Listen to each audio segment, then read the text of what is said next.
What's up, world? We're on another episode of Q Talk, man. Today we got Louisville's own, man, C-Tez, man, Mr. Bow himself. Bow, bow, bow, bow, bow. What's up? What's up, man? What's up? What it do, baby? What's going on with you? What's up, man? Let the people know where they can find you on social media. Man, I am _C-Tez Instagram, Dwayne Jones Facebook, Snapchat, Bow_Tez. You know, first things first, man. How did you get your name? And I got the name, man. You know, I be crippin', you know what I'm saying? Crip Tez, you feel me? So that's how it came, you know what I'm saying? Crippin' down 39 Market. So your real name is Cortez or something? Montez. Okay, Montez. Yeah, so abbreviated Crip Tez. So like diving right into it, man. Like, what specific area of Louisville are you from? I'm from 39th and Market. Okay, 39th and Market, man. Like, and for the viewers that's not familiar with 39th and Market, like, is that the west side, south side, east side? Like, can you paint a picture of it? What type of environment is it? It's the west side. It's the west side of Louisville, Kentucky. It's what you make it to be, them already. You know what I'm saying? Like, whatever you bring on yourself, that's what's gonna come with it. So it's one of them neighborhoods where you gotta take the good with the bad. So like, when you say you gotta take the good with the bad, like, can you speak on some good things that's down there? The good things going on that they're trying to build new properties through there and make bring new jobs and businesses down there. But still got its back end of the situations. You know what I'm saying, down there too. And can you speak on any of the bad things that goes on in your neighborhood? Like violence down there. We got violence. Got a lot of people. And when you say violence, you mean like, would you say it's like, when you say violent, like, you mean like more, is it more like burglary or like more assaults, or you mean like more assaults. Murders? Like, yeah, assaults and murders. Okay. So would you say that area is like a gang affiliate? Yeah. Mm-hmm. Like growing up, did you partake in any gangs yourself? Yeah, definitely. Now, what forced you into that? I don't want to say forced, but what led you into that life? For me, I personally, when I started out like that, I was like, I wanted to be down. I wanted to be a part of something. So I felt like, I'm gonna be shown to that, and that's all I seen. That's all I grew up around was that blue flags and MSGC. You know what I'm saying? That's all I knew. You know what I'm saying? Then I got a relative over in Victory, so I used to always be in them two sides. I'm working in Victory, so that's all I knew. That's all I grew up around. That's all I know. Now, would you say like, because like a lot of people I get on here, they say it's not more of a gang, it's more of a family. Would you say? Would you agree with that? No, I don't agree with that, because sometimes your people in your gang can turn you. So how is that fair? You know what I'm saying? Sometimes the people is with you, which is against you. Some of the people you think love you, don't love you. Apparently, downfall. It's facts. I've been through all of it. You know what I'm saying? I had my own people, you know what I'm saying, from my own gang, you know what I'm saying, do me dirty. So, I know how it is. So I wouldn't, say that. Now, what about your real family? Like, man, free my brothers, man. Free Cliff, free Sid, free Odie, free Duck, free Clarence, free everybody that fell victim to the Fed situation. Now, who are all those people? That's my cousins, my brothers. Are you able to speak on what they was accused for? Yeah, I can speak on this over there where, the cases. Yeah, they kicked in the door, kicked in about 10 houses, and, situations. They got there, you know what I'm saying? They was watching my spots, watching everybody's spots. They just kicked in. After 2 years of investigation and watching and surveillance, kicked in the doors. Came and got everybody. And what did they get charged for? Like, they get charged with cases, you know what I'm saying? Like the gun. Now, like, how was it growing up, like, as a childhood, as a child? Like, how was it growing up, C-Tez? It was hard. I ain't even gonna sit up there in front of everybody. Probably think my shit's peaches and cream. It was ugly, like Whoopi Goldberg. You gotta think, like, I've been through the most. People always think me as a joke, like, you know what I'm saying, 'cause the way I live my life, you think I'm just a big joke, you know what I'm saying? So I had to show people sometimes that I can really be serious, and I can really, you know what I'm saying, and people take my kindness for a weakness. So it was hard, bro. I ain't gonna lie. My younger days, it was rough, feel me? Had to overcome a lot. I had to prove to people, because I said my brother Cliff and my cousins, you know what I'm saying, they got this big name, so I had to make my own wave. I had to ride my own wave, and it was hard trying to paint, you know what I'm saying, be something. Because I don't want to be something that I ain't. I can't be like my brothers now. They're on a different lane than me. You know what I'm saying? Now, speaking on your family, man, like, what about your parents, man? Were both parents in your life growing up? Yeah. I came up with both parents. That's a piece of my daddy.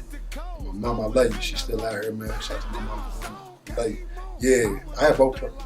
So I can't separate like mom lived a whole life off my parents. I had both parents. I just chose my own route. Some people try to blame their parents. I blame living in a one single parent as the part of their growing up. But I had both. I made my own decisions. Now, how did your father pass? He died of an overdose. Yeah, he died of an overdose. I'm sorry to hear that, man. Yeah, it's cool. Now, we've been speaking on like trials and tribulations, man. Past trials and tribulations. Like, have you ever like had any run-ins with the law? Speaking of trial and tribulation, go check out my song, "Death in Police Stations" on YouTube. Yeah, but yeah, I'd have been locked up, man. A whole lot of assaults, a whole lot of wanton endangerments, a whole lot of thefts, a whole lot of bullshit. I've been locked up. Yeah. How many times would you say you've been locked up? Shit, about 12, 13 times. Like, Yeah. what was your first? Do you remember the first time you got arrested? Got caught with a gun. How old was you? I was 18. Now, what were you doing to where you had to feel like you had to carry a gun? Man, I had a beef. I had some shit going on. I had some situations going on when I was younger. Yeah, got to with a guy pulled one up on me. I ain't have none at the time. I had to run, he made me run and everything. Cook it up too. Cool. You know what I'm saying? So I called people. I ended up getting the Daniel Boone, you know. Came back. And when I came back, I guess his people must have called the police on me. Somebody told him I had the gun at the park. Now, what was the longest stint you had to do in prison? The longest I did was 7 months. 7 months? Like, what would you say your experience was like? It showed me who really was there for me. At right there, I'm gonna keep it real. At jail, show you who's really down for you, who's really there for you. It shows you if you're in a relationship with a female, show you she's loyal. My situation, and it was ugly like Whoopi Goldberg. Man, I was eating everywhere, man. Niggas ain't put a dime on my books, you hear me? But you know, my face card is good. So when your face card is good, you can go anywhere. You can go to Alaska. My face card's what made my situation better though. It's cool who I am. So niggas are, here cuz you need this, cuz you need. But nigga don't want to live like that because then man gonna throw it in your face, you feel me? So it was ugly in there. You feel me? It was ugly. Now, speaking on the life, man, and the past street life activity, man, what do you feel like was the hardest thing you had to do in the streets? The hardest thing I had to do on the streets? Mm-hmm. Watch my homie get killed. That's probably one of the hardest. And not have nowhere to go. You feel me? I was homeless. I had nowhere to go. I was house to house, spouse to spouse all my life. I've been like it all my life for real. I'm just now starting to get a little money, accumulate while I get my own spot. But I've been house to house, put a post, and then watching my homie get killed, and then, watching people backstab me. Like I told you earlier, I'm saying a couple of homies, snake me. So, I'm saying it's just been a lot. I'm saying. Now, leaning more onto your rap career, man, well, I don't want to even call you a rapper, because you're more of like an entertainer. You feel like you're an artist. Yeah. How did it feel the first time you went viral?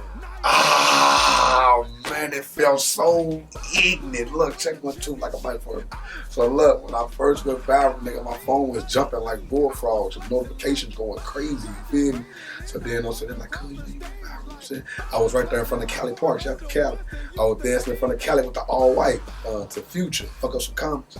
And I made World Star, man. You know what I'm saying? That was a blessing, man. Shout out to Cali Park, man. Had a ball, man. You know what I'm saying? I was just dancing in the middle of the street. They said the crazy guy dancing in the middle of the street. That was the World Star thing. The crazy guy dancing in the middle of the street to Future. So it was a blessing, man. That's what got the pedal going. I know it feels good, but I want to go back. I want to go back a little farther than that. Like, take me back to the stage in your life, like when you first got that notoriety, when you was at the tax service, when you was working for the tax service. Okay. Like, how was your life like? What was life like then? Like before that and like right after that. That situation right there. I want to shout out to my cuz. I'm going to give a shout out to Mark, man. I was living with cuz at the time. Mark let me sleep on the couch. Shout out to my nigga Mark from 43rd. But I was living with cuz, man, and I was, I was in Coles one night, and this little black dude had on a suit, you feel me? He was like, man, come here. I'm not ready to go. I'm taking the nigga from Narcs. I'm not ready to go to you, you feel me? I'm still in the streets, you feel me? I'm not ready to go to you, bro. He was like, man, so he sent one of my peoples to come get me. He was like, man, tell him I want to talk to dude. So I get up to him, he's like, look, man, I got a business, I got something for you. He's like, man, look, but you know, I'm gonna give you like 40 or 50 a day. Feel me? But I got this little business on 26th and Broadway with this tax stand right there at the Boost Mobile store, and I'll pay you to come dance with the tax stand. But you know it's cold, it's gonna be January, you know, tax season, January and February, it's gonna be cold. You willing to do it. So I'm thinking like this, I'm telling Mark, I'm like, cuz, I should feel me, go ahead and do it, cuz. Like, man, do what you gotta do, cuz. Feel me? So the next day, he's like, man, you come the next day. If you don't get right after we leave Coles, come the next day, I'll pay you. So nigga, I get up that morning, go out there, start dancing with that motherfucker, you feel me? But you gotta think, a lot of things came behind it. A couple niggas from the hood wasn't feeling it. A couple people don't be feeling that. You know what I'm saying? What you mean they wasn't feeling it? Did they feel embarrassed? Or they feel like I'm embarrassed. Like you was making a mockery of yourself? Yeah, I look silly out there. You know what I'm saying? I'm looking like like a jerk out there. You know what I'm saying? And, you know. So what was they doing to help the situation? They weren't doing nothing to help the situation. Okay. You know what I'm saying? That's why I tell people, like, sometimes you gotta go for what you know. People gonna talk, they gonna say whatever they say. It's up to you. Cause at the end of the day, nobody gonna put no money in your pockets. But you ain't trying to help my situation, then why you gonna bash the situation? If I'm out there laughing, having a good time with this tax stand and I'm getting paid, and I'm doing what I love to do, why is it a bad thing? You gonna judge me off that? Like, when I started doing it, the notoriety came quick. Okay, I was dancing with the tax stand in January. Within 2 weeks, I already had the whole 26 and Broadway like derby.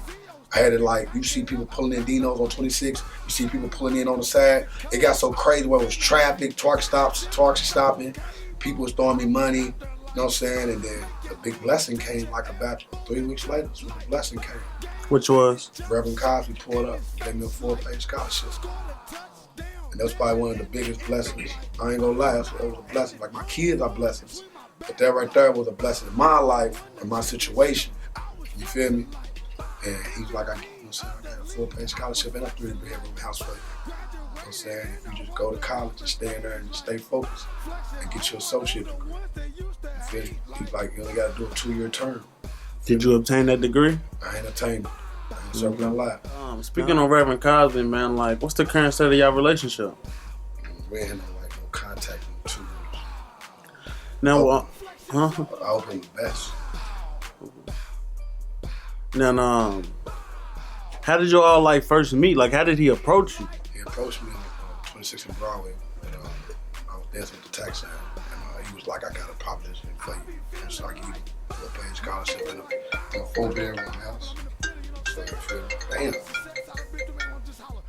Shit's crazy. Cut this off. I started going to school. I came toward my life when I started college. It was hard. You gotta think, I ain't been in college in almost 10 years. So when I'm in college, I ain't got no tutor. I ain't got nobody helping me. It's just me. And I kept telling him I need a tutor. I need somebody to help me. I guess he was too busy. You know, he's a busy guy. You know, so he had to do what he had to do. Like, so how was the relationship? Like, how was the conversations? Like, did y'all really talk? How often did y'all talk to each other? We talked every day. Like when he first gave me the scholarship, we talked every day. But then as the year progressed on, I ain't heard from him. So how hard was it? Like, was it kind of hard to get in contact with him? I couldn't. He wouldn't answer my phone calls. He denied all my calls. He wouldn't accept. I ain't trying to say he wouldn't accept them, but he would not answer none of my calls. Is this while you were still living in the home that he purchased? This was before the situation. And you're still going to school? Yeah, like, you still on the right track? Mm-hmm. Yeah. Why do you, like, how did that make you feel? That hurts though, for real. That hurts.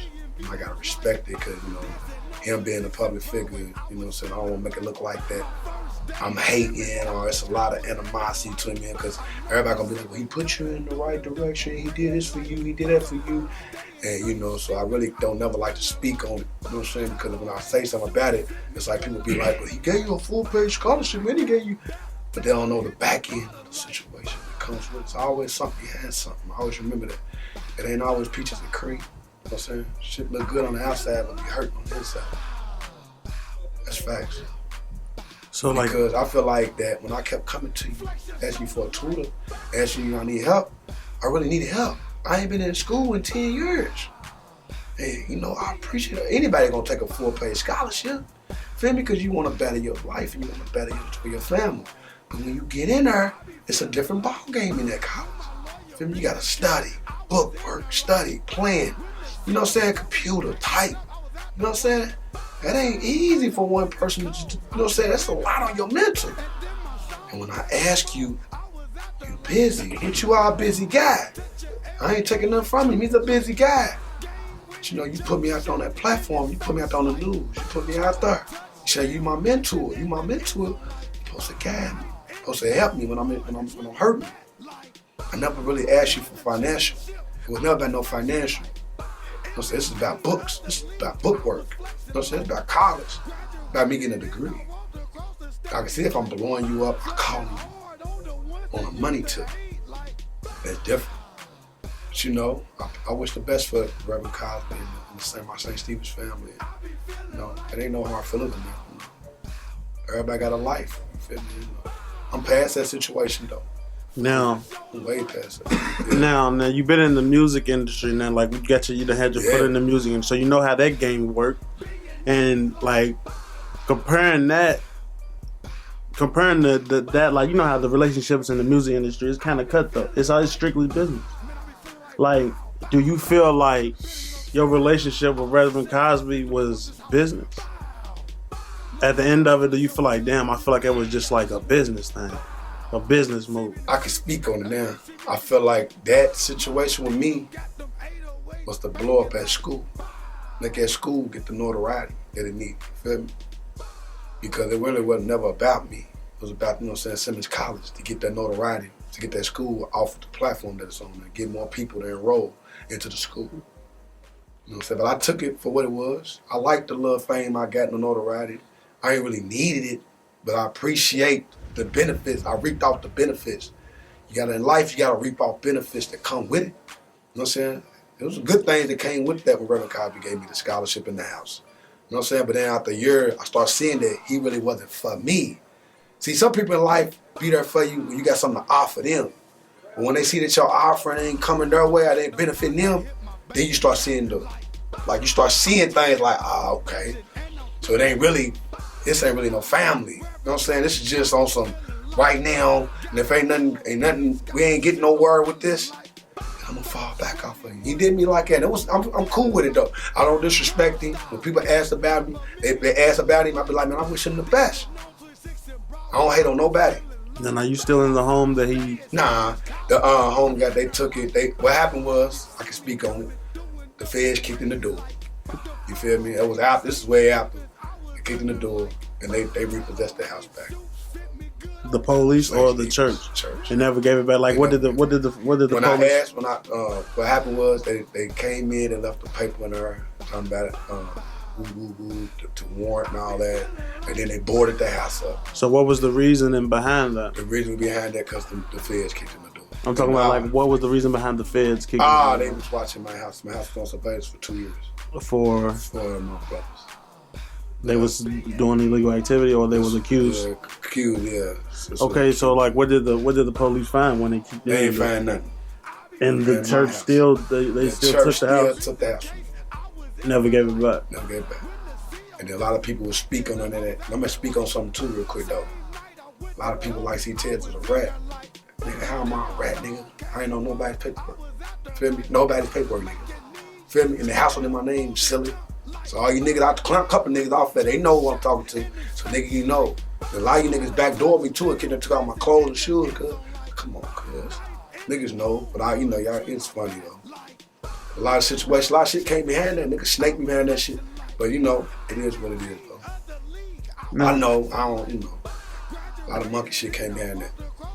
Cause they feel like since my brother's gone, cuz heard he bad self, my cuz. I really think I'm by myself, cuz. Really think I ain't got to smoke, cuz. Niggas is crazy, cuz. Now that we touched bases on that, then let's speak on like Yeah. Nigga, if I told on a nigga, cuz, don't you think, nigga, they'd have been done? Feel me? My brothers and them, cousins, would have came out with that. So you niggas look silly, bro. Y'all try to put something bad on me and it never works. Speaking on ratting, man, like, what's your current take on ratting? Like, because a lot of people feel like if it's not, a lot of people picks and choose. Okay, but a lot of people feel like if it's not a street situation, it's not It's ratting. still ratting. Ratting's ratting. You can't even put ratting into a category. Ratting. You can't even put it on levels. Rat, anything. No matter what. Anything. You rat till you tell. Drop a note on the nigga. You rat. That's all the same. Everything is rat. You can't put it in a different category. You really rat. You get it. No, rat. I don't see niggas get done dirty off that shit. See niggas shit on themselves, pee and all that. So, you rat. Now, speaking on your street life, man, what do you feel like was the hardest thing you had to do in the streets? The hardest thing? Mm-hmm. The hardest thing now, you talk about then or now? Just don't matter altogether. Look, both. Check this out. Give me then and then give me now. The hardest thing, I'm serious with this. The hardest thing I can do now, I gotta fake it with the people that fake it with me. Feel me? So what I mean when I say that, people be battling all in my face, but be the same niggas that's trying to backdoor me. You know what I'm saying? So how you think I feel about that? When I got people in my face, they be fake love. But I gotta fake it with them. I gotta speak to everybody. You know what I'm saying? When they speak to me. You know what I'm saying? Shit fucking with me sometimes, I ain't gonna lie. But I gotta play it, bro. So sometimes I gotta fake it, bro. Now, how old are you, C-Tech? 35. Would you consider yourself an OG? Yeah, I would. Now, like, coming from Louisville, Kentucky, man, being a man that was in the streets, man, like, you still got like, the people love you, the streets love you, like, what do you think, what's your current view on the relationship between the OGs and the Young G's, man? Do you feel like it's at a respectable state, or it's just like, everybody's clutching? Everybody's clutching. It ain't the same as it used to be, no more unity. So when the unity left, that's when everything left.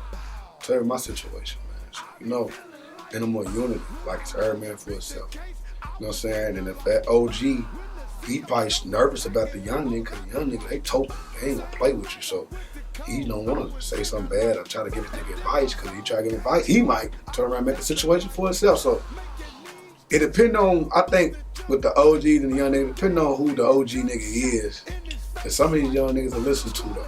It depends on who you are. You know what I'm saying? What type of credibility or face card.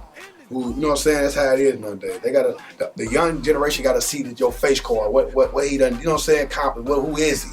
They won't check your receipt, your car fact, your street facts. If it ain't adding up, you ain't getting it. You ain't getting it. They ain't listening. And that's respectable. You can't just send in here and better talk to some young people. You just can't just send just some old guy in there just to talk. You gotta be somebody that really know they got a face card. Yeah, they got a image. Yeah. If you had the power, man, like, what's one thing you would change in the neighborhood? Like, if you could change it overnight, immediately. A lot of deaths. So you'll stop the killing. So that shit be monkey, bro. Some of them deaths, like some people die with some of the craziest things. Shit that could have been avoided. Shit be crazy.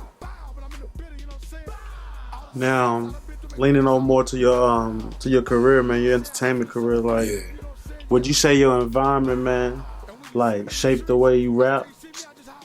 No. What would you say shaped the way you rap? Because the shit where I rap, I think my rapping is more like on my energy. It's the energy I give out. You feel me? That's how my rapping, if you listen to everything I make, it's up tempo. My life, you see how my life is. You feel me? It's not, it's on the edge, but it's not like you'll think that, how I'm happy, you know what I'm saying, uplifted spirits. That's why I dance the way I do. That's why I turn up the way I do, because I'm letting all that grudge off my chest. That's like me releasing stress when I bow. When I bow, it's releasing stress. You know what bow stands for? Bow stands for beginning of worship. Or you can bounce off walls. Feel me? So that's how I look at it. Now, like, speaking on Bow, man, for the viewers that don't know, man, like, that's your hit single, man. Like, you Mr. Bow. Listen, man. I'm Mr. Bow, man. Mr. 8-time world star, man. 2-time Shade Room, man. Good plan. Like, come on, I'm Mr. Bow. How did you start saying Bow? Like, what had you saying Bow? Look, man. Shout to Coles, man. Shout to Coles place, man. I like Coles. But I was going to Coles, man, and I used to just go in there, and when I dance, I just get so much energy. Oh. And my dance used to be like I'm punching, like, pow, you feel me? And it just started, I started twisting it, putting different shit in there, mixing like gumbo, and then you have it, you know, and you go crazy. You got everybody doing, I do kid parties and like that. So how did the song come about? The song came about, the song is, if you listen to it, it's based on a true story. Everything is facts in it, nothing fake, nothing watered down. You know what I'm saying? World star, Reverend Cosby, full-page scholarship. You gotta listen to it. So I got baptized, you know what I'm saying, back in 2016. So you gotta listen to it. Everything in that song is my life. I made a song that's really my life. And people love that song because they know that it's really Ted's life. And I made a song for that, to everything I'm going through. You know what I'm saying? It's like, that song is so hard because it's so true. You can never deny facts. You can never deny facts. It's facts, it's facts. That song is facts. CEO told me pack it up. I was out there. CEO told me to pack it up. I was out of there. You hear me? Lawyer beat the case like bow. You know what I'm saying? The bow can be crazy. Like I fuck this bitch like bow. You know what I'm saying? Like just ways you can put the bow in there. You just bow. You can bow anything. Now, that song, man, it blew up. It blew up, man. It blew up and let who? Shaq Bow. They played Bow at the Shaq. Yeah. Man, shout out to Shaq, man. Okay, look, the song blew up, man, and it led you to get a record deal, man. You got signed, man. Shout out to Wally, man. Shout out to Luke, DJ Luke Nasty, man. Shout out to the whole team. Now, where were you when they first presented you with the deal? Like, first took interest. Like, how did you feel? Man, shout out to my dog T Gunner, man. Shout out to T Gunner. T Gunner had called me. T Gunner was like, man, some people down at the Little Palace want to meet up with you. It was on my birthday. So I imagine I had a birthday party at Coles. So I'm flying, man. I'm getting ready to go Coles. But my niggas like T Gunner like cuz. Some big people wanna holler at you up here at the Little Palace. So T Gunner picks me up. We rise to the Little Palace. We go up there. You have it. You got Wally with the he got the all the little paperwork. You got everybody up there. You know what I'm saying? And next thing I know, they like, we want to sign you. And I'm just like, it was just on a spur of the moment thing. Like, they called me, pulled up. He sat down, like, telling me everything that's gonna go down. He told me the publishing and what they want. He want to Bow the Bow song and how much Diesel want. Shout out to Diesel, made the beat.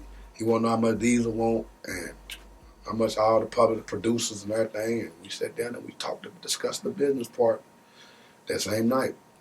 Now, how did I know they say a lot come with the fame, man. So, like, how did your circle, man, the people around you take it, man? Like, it looked like you got a lot of love, man, but we all know a lot of hate come with this shit, too. A lot of hate. Did anybody like that? Did you get any switching up in your camp? Did you experience any of that? A lot of people, if I'm out in public, and say like if I'm doing something and I don't take a picture with somebody, or if I miss somebody, like somebody, if I'm talking to somebody and this person over here, and I don't get to this person, they say that I'm acting brand new because I got a record deal. They try to say that I think I'm it because I'm the Gucci clone.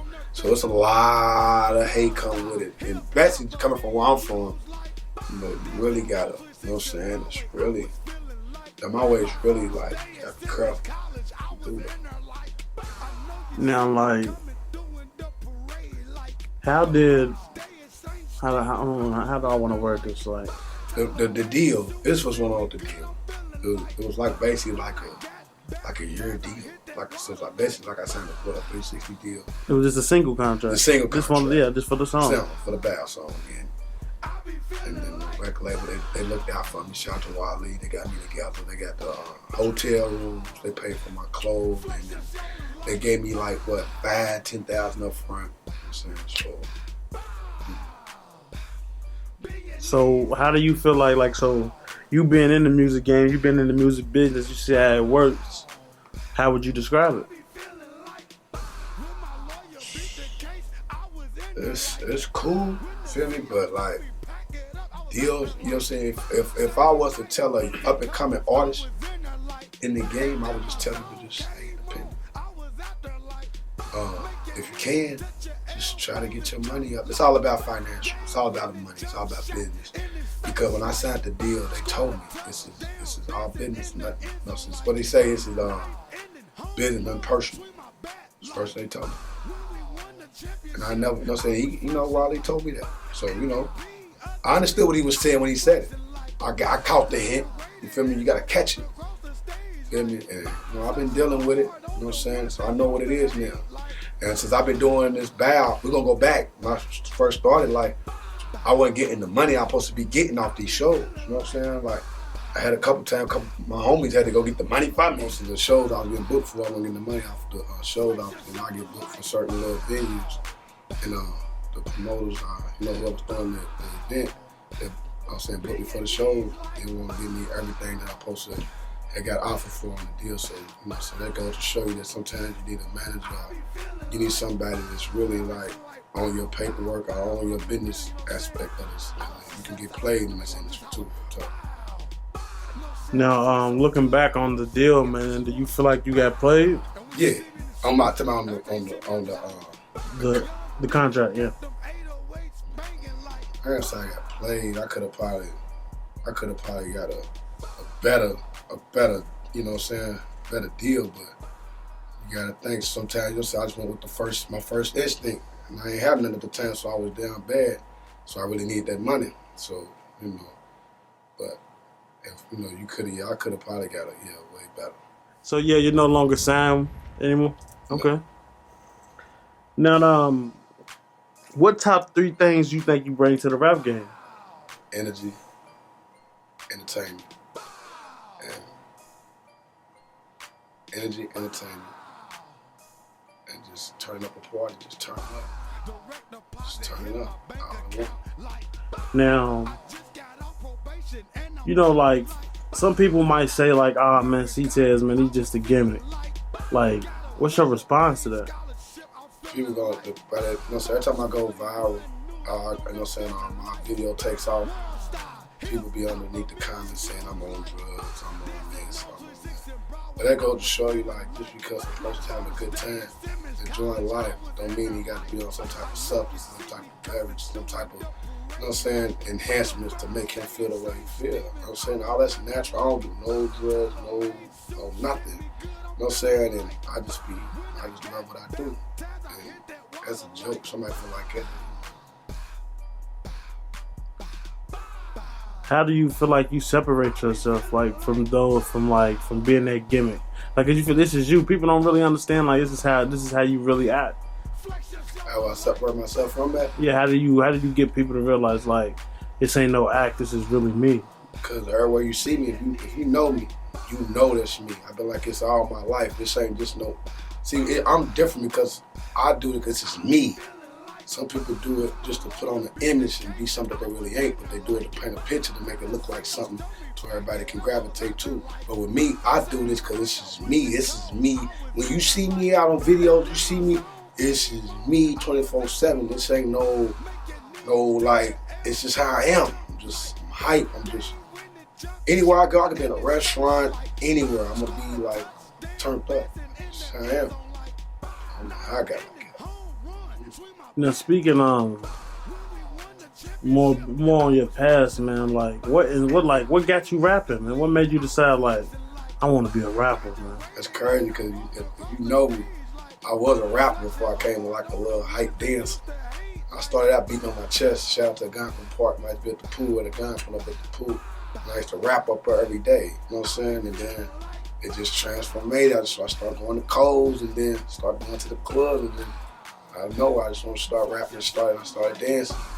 So, you know what I'm saying? So you was basically like freestyling on your chest? I was beating on my chest. Yeah. Was you nice at it? I was nice, real proper. Can you give the people a little sample? You know it's me, C-Tez from the Market Street. You can find me posted up on Indeed, BPKLC. Used to go to Shine Me, graduated 2003. Niggas know what I C-Tez. Posted AP. Niggas acting the fool. Niggas do what I do. The girls all on the nigga cause I'm making the move. Yes, y'all niggas know be doing, I'm going, I'm showing y'all niggas be knowing I'm flowing. I'm getting it up, snitting. Y'all niggas head like a head, I'm fitted. When I'm rolling, I'll be trolling. Big money that I be folding. Yeah, whole lot of that. You whole lot of that, yeah. But like, okay, like, you got kids, man? Yeah, I got 4 girls. All girls? I got all girls. How is it, man? How's it feeling having all girls? You gonna try for a boy? I want a boy. But I'm scared he'll be fat girls. I'm nervous. But I do want a boy, though. I want a little...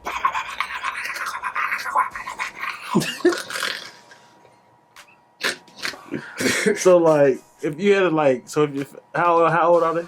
I got a 12-year-old, I got an 8-year-old, I got a 7-year-old, and I got an 8-month-year-old. So when they become of age, you have to sit them all down in the room and, you know, like, explain, well, narrate your life to them. Like, do you feel like you would be, like, I don't want to say disappointed, or would you feel like you disappointed? Like, would you be disappointed in the story? Every time I go to my kids' school, this is facts. I'm going to say this. My daughter, happy birthday to my daughter, Skylar's birthday is today.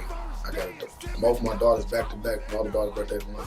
Dang, I went to school today, and the kids in there, they went crazy and they see me, heard me, and she was like, "That's my daddy." You feel me? So there you go. You feel me? Yeah. So your kids, they love you. And they brag to me about their school.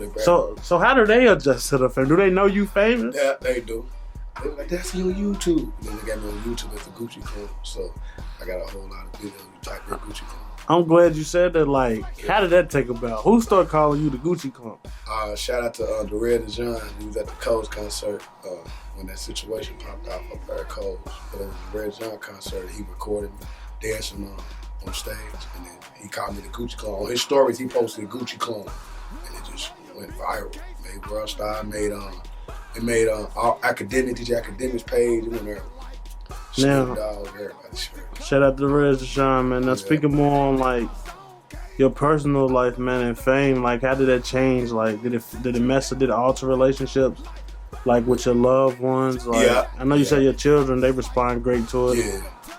But the loved ones, like, people that's around me, you know, I can see how they be looking at me, you know what I'm saying? But they see that I'm still humble, feel me? And then some people, they know, like, dude, he ain't changed since he got the little fame. I don't even, you know what I'm saying? Because I always really was already in the limelight. So I'm already was kind of used to this life, so I don't walk around belittling nobody. I'm thinking I'm better than somebody. You know what I'm saying? Even if I'm on market or somewhere, I'm still the same person.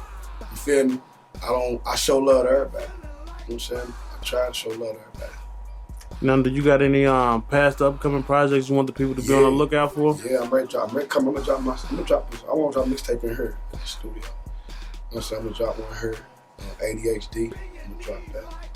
And then I'm going to drop a whole lot of like little turn-up songs.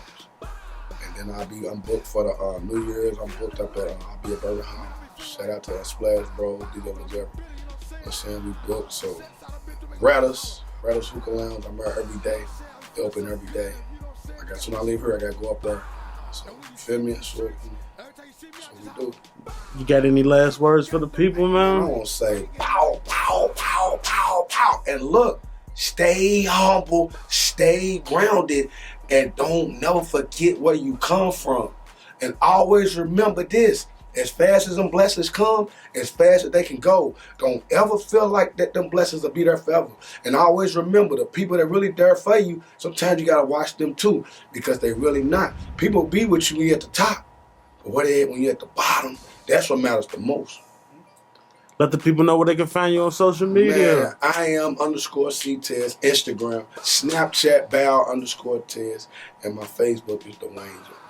There we go, man. We got another little game I like to call, man. It's called Q Rounds. I'm going to ask you a series of questions, man. You're going to answer them as fast as you can. Let me know when you're ready. Let's go. Red or blue? Blue. Hot or cold? Cold. Under what circumstance would you cooperate with the law? None. Wealth or health? Health. Clear liquor or dark liquor? None. Ass or titties? Ass. Real ass or fake ass? Real. Lil Boosie, Biggie, or Pop? Pop. Fast or slow? Fast. Night or day? Night. R&B or rap? Rap. Favorite movie, what character would you play and why? Favorite movie I would play and why? It'd probably be. I don't really watch TV like that. If I can think, I can't think of that. I don't know about this shit. Fucking New Jack City, nigga. Who you play? The Wesley Snipes, nigga, black ass. Leo Burke. Cause he had that motherfucker on lock. You hear me? That's funny. You hear me? That's what's up. Well, man, thank y'all for watching another episode of Q Talk, man. We here with C-Tez, man. You can follow him on IG at I am _C-Tez, man. Follow me on Facebook at Dwayne Jones. Snapchat bow _Tez.